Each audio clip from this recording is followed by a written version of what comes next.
Olá, espero te encontrar bem. Gostaria muito que você deixasse aqui nos comentários de onde você está falando e qual horário você está vendo esse vídeo. Eu falo aqui de Salvador, hoje está um dia chuvoso e é em torno de meio-dia que eu estou gravando esse vídeo. Eu estou muito feliz de estar aqui. Se você não me conhece, meu nome é Sara, esse é o Entre Linhas e Consciência, canal que eu desenvolvi com muito carinho para que a gente possa fazer algumas leituras edificantes, refletir um pouco sobre essas leituras, se aproximar mais uns dos outros e se aproximar mais de Deus também. Tá bom? Então, hoje a gente vai ler o capítulo 21 do livro De Jesus para Você, de Francisco Altamir da Cunha. Esse livro é um livro muito bonito, que a gente já tem outros vídeos aqui sobre essa leitura. Eu tenho a pretensão de ler todos os capítulos do livro e começarmos um novo livro. Então, dê uma olhada nos outros vídeos, se você ainda não viu, e se você já viu, não custa nada dar uma olhadinha novamente, se sentir vontade. São vídeos curtos que a proposta do canal é essa, a gente parar um pouquinho no nosso dia a dia para fazer essa reflexão, tá bom? Vamos lá, o capítulo 21 fala: Acaso ou plano de Deus? A vida apresenta fenômenos realmente extraordinários. Alguns acontecem para os quais encontramos explicações lógicas ao alcance dos nossos limitados conhecimentos. Mas, inegavelmente, outros também acontecem que fogem ao comum conhecimento e, por isso, são chamados de milagres ou acaso. É importante lembrarmos que não existem milagres se os considerarmos como acontecimentos que fogem às leis naturais. São apenas fenômenos que, apesar de desconhecidos da ciência comum, não são desconhecidos da ciência de Deus. Ensinou-nos Jesus que nada acontece sem o consentimento de Deus. Sempre que nos depararmos com esses acontecimentos enigmáticos para nós, humanos, reflitamos mais profundamente sobre eles, e uma certeza invadirá nossas consciências, a de que são regidos por uma inteligência superior, dadas a precisão com que se realizam e a lição valiosa que nos oferecem. Para que possamos refletir mais profundamente sobre o assunto, contaremos um caso, não textualmente, que se encontra no livro Pequenos Milagres. Alan Falbe, um policial rodoviário do El Paso Country, e Alfred Smith conheceram-se numa noite quente de junho, quando Falbe sofreu um acidente de motocicleta. Ele vinha correndo pela estrada para ultrapassar um caminhão em excesso de velocidade, quando o veículo reduziu a marcha e Falbe colidiu com a sua traseira a toda velocidade. Ele rompeu uma artéria da perna e estava se exaindo em sangue. Smith voltava para casa pela estrada quando viu o acidente. Smith não era médico, mas pôde ver que precisava ser feito pelo policial à morte. Arrancou a gravata do pescoço e amarrou a perna de Falbe num torniquete improvisado. Funcionou. O fluxo do sangue diminuiu e depois parou por completo. Quando a ambulância chegou alguns minutos mais tarde, Smith foi informado de que havia salvado a vida de Falbe.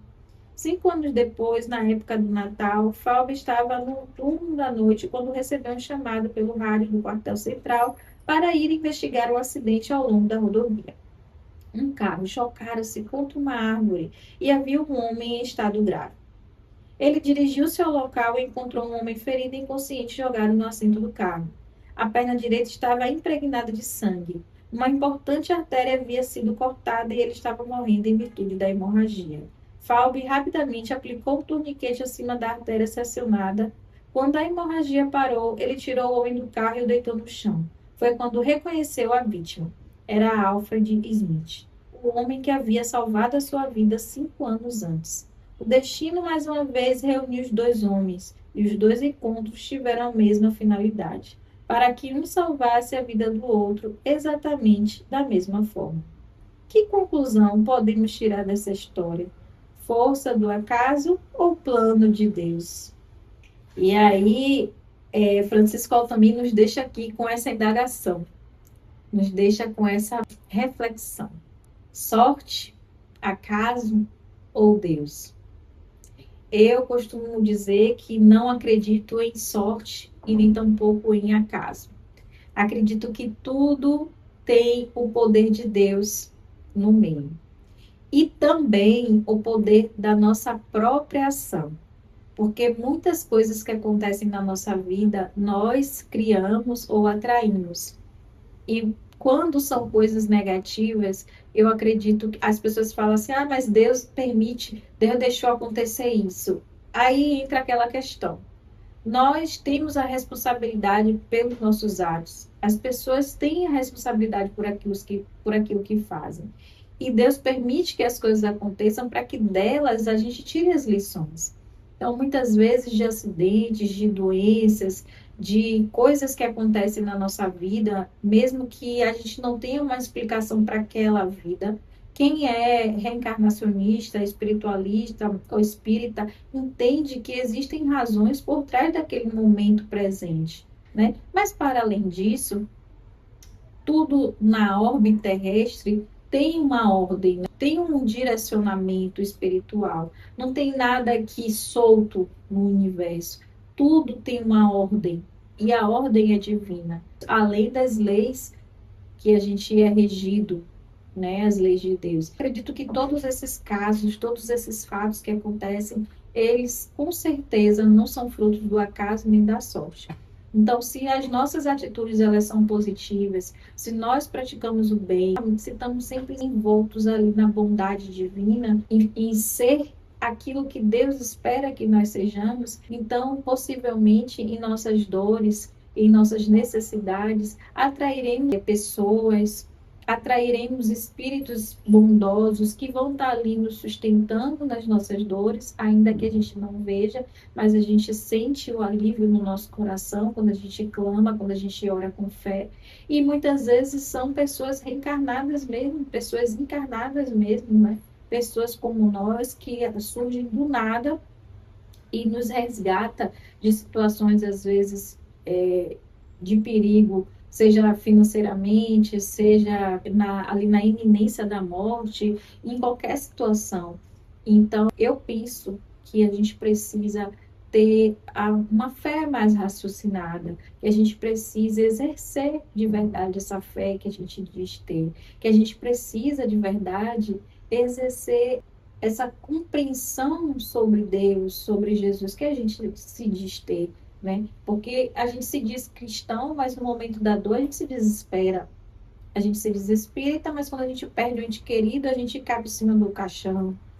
A gente se diz temente a Deus, mas quando algo que a gente não gostaria que acontecesse nos acontece, a gente se revolta, a gente xinga um, a gente maldiz o outro. Então, eu acredito que o que precisa realmente é a gente se dedicar mais ao nosso desenvolvimento espiritual. É a gente exercer muito mais essa verdade que a gente fala, mas dentro de nós. Que a gente possa desenvolver essa capacidade de acreditar que tudo que ocorre realmente é com a permissão divina. Seja bom ou ruim, se for bom é bênção, se for ruim é lição, é aprendizado. E se a gente tiver essa humildade de sempre reconhecer que Deus nos rege, seja qual for a situação, tem uma música que fala: se Deus fizer, Ele é Deus, se não fizer, Ele é Deus, se a porta se abrir, Ele é Deus, e se fechar, continua sendo Deus. Então, é esse pensamento que a gente deve fortalecer no nosso coração. Não existe sorte, existe merecimento, existe um caminhar que te possibilita alcançar aquelas conquistas. Não existe azar, existe momento inoportuno de encontrar aquilo que se quer. Existe falta de preparo para alcançar os objetivos que está buscando, que está ali semeando. Muitas vezes a gente até está no caminho certo, a gente trabalha, a gente estuda, a gente se trabalha, a gente se desenvolve, mas as coisas não vêm. Não vêm porque ainda não está no tempo de vir. A fruta só dá no tempo. Você pode plantar a semente, você vai regar, você vai colocar adubo, você vai chegar à terra, mas ela só vai dar no momento em que ela tiver que dar. Então, mas aí meu trabalho foi em vão. Aí às vezes você morre e não vê aquela árvore da fruta. Mas aí meu trabalho foi em vão. Não foi em vão. Ela vai frutificar. E aí não é sobre você, é sobre o tempo de cada coisa. Não é verdade? Então, o que eu acho é que no momento certo as coisas elas fluem. Quando está difícil, é porque a gente está forçando situações que ainda não estão maturadas para acontecer. Então, que a gente possa ter a paz de estar fazendo o que é certo e esperar o momento certo das coisas retornarem. Porque o importante é que a gente faça o que é certo. O retorno daquilo aí já não está no nosso, na nossa ossada, né? O que a gente pode é ir aguardar com fé, com perseverança, com confiança, com resignação, um momento em que as coisas elas vão retornar. Porque se para nós que acreditamos não for nesse momento, nessa vida, será em outra, mas que a gente já esteja preparado para quando essas oportunidades vierem, para que a gente não se ensoberbeça, para que a gente não caia ali nos escorregões que a gente já deu em outros momentos da nossa vida, para que a gente de fato tenha condições de administrar aquilo que a gente tanto quer receber. Porque se talvez a gente não recebeu ainda, é porque a gente não tem capacidade ainda de administrar. Então, se capacite não só materialmente, não só psicologicamente, emocionalmente, culturalmente, mas espiritualmente também, porque a gente precisa unir todas essas informações, essas necessidades, para que quando as coisas que a gente quer venham, a gente esteja preparado para recebê-las. Então, eu espero que essa reflexão tenha feito sentido para você. Deixa aqui nos comentários o que você achou. E me fala também uma linha de raciocínio que você conseguiu obter dessa indagação aqui que ficou suspensa para a gente desenvolver. E espero que Deus esteja com você nesse dia, que todos os seus objetivos sejam alcançados, que você tenha um dia de paz, um dia de fé, um dia de reenergização das suas forças, tá bom? Um grande beijo, um forte abraço e fica com Deus.